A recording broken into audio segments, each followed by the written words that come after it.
Hello YouTube. So in this video we'll be covering the case that the discriminant of the quadratic equation, of the characteristic equation, is less than 0, which will involve complex numbers.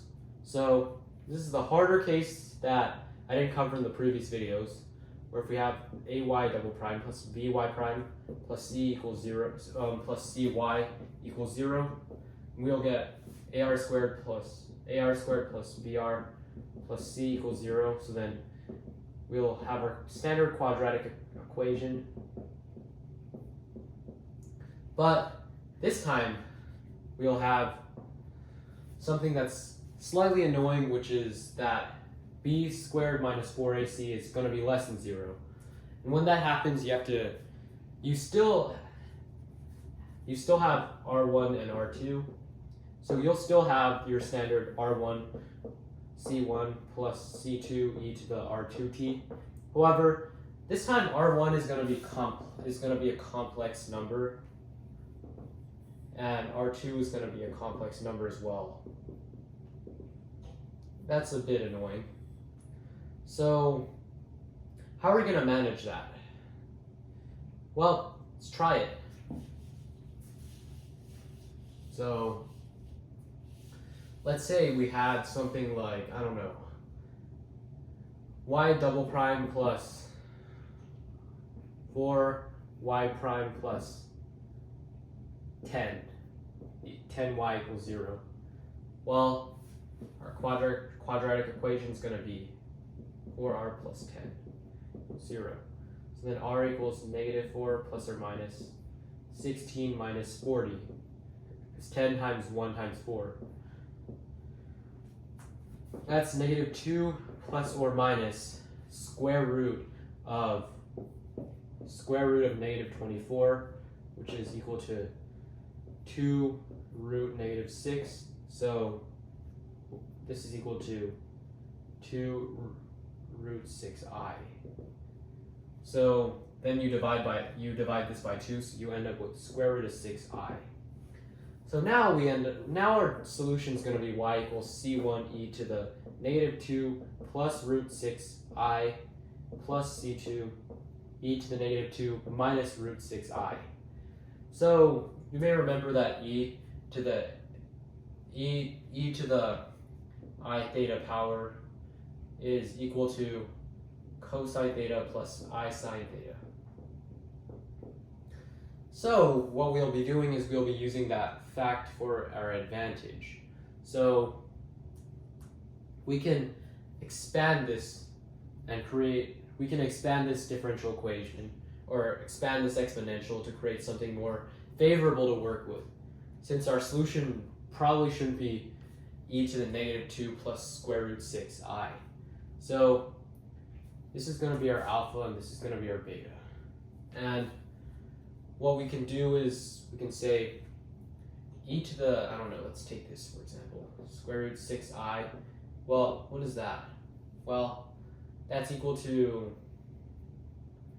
e to the negative 2 times, oh wait, sorry, this is a t. It says a t. So this would be e to the negative 2t plus square root 6it. This would be e to the negative 2t times e to the square root 6it. We can expand this in powers, or we can expand this in terms of cosine and I sine, where we could set theta equal to square root 6t. So then what we'll end up with is cosine of square root 6t plus I sine square root 6t. And then we can do that for the other one where we have e to the negative 2t minus square root 6it. And we'll do the exact same thing, except this time what we'll get is cosine of square root of negative root 6t plus I sine of negative root 6t, and then remember all of this is equal, or all of this is multiplied by e to the negative 2t, e to the negative 2t. Okay, so this negative goes out here, and what we'll do, since cosine of x is equal to cosine of negative x, that negative that we had at the square root can just turn into a positive, and then we can take this negative out, put it in front, and now you add those two. But remember, since you have c1 and c2, all of those we'll have a bunch of arbitrary constants in front. Since we can just add them up, they can kind of just expand into or they can just add up into a bigger constant.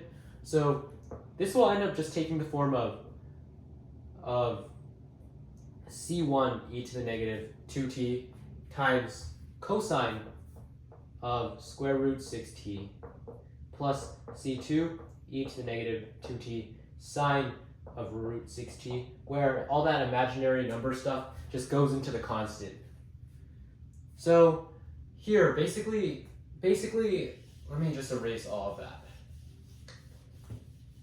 When you have your alpha plus or minus beta from your quadratic equation, so like this here, then your general solution is going to be y equals c1 e to the alpha t cosine beta t plus c2 e to the alpha t sine beta 2.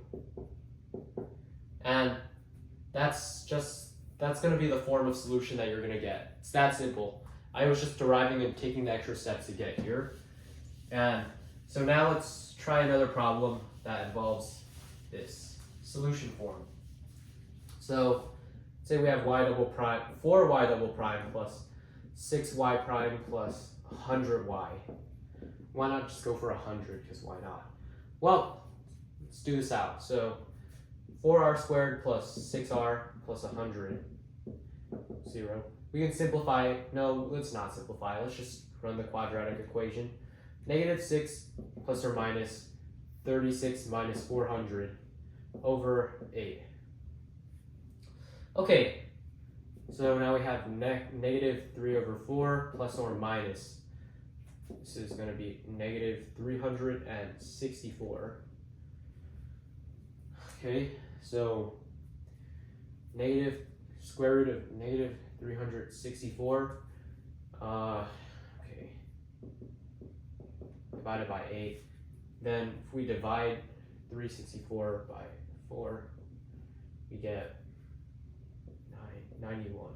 So this is, so square root of 364 is equal to 2 square root 91. So just simplify this a little. This can be square root of negative over 4. Okay, so now we can take this form. So this will be square root of 91 over 4i. And then we can now plug this into our general solution form. So c1 e to the negative 3 over 4 t cosine of square root 91 over 4 t plus c2 e to the negative 3/4 t sine of square root 91 over 4 t. That's our general solution to the problem. Okay, anyhow, thank you for watching this video, and I'll see you in the next video.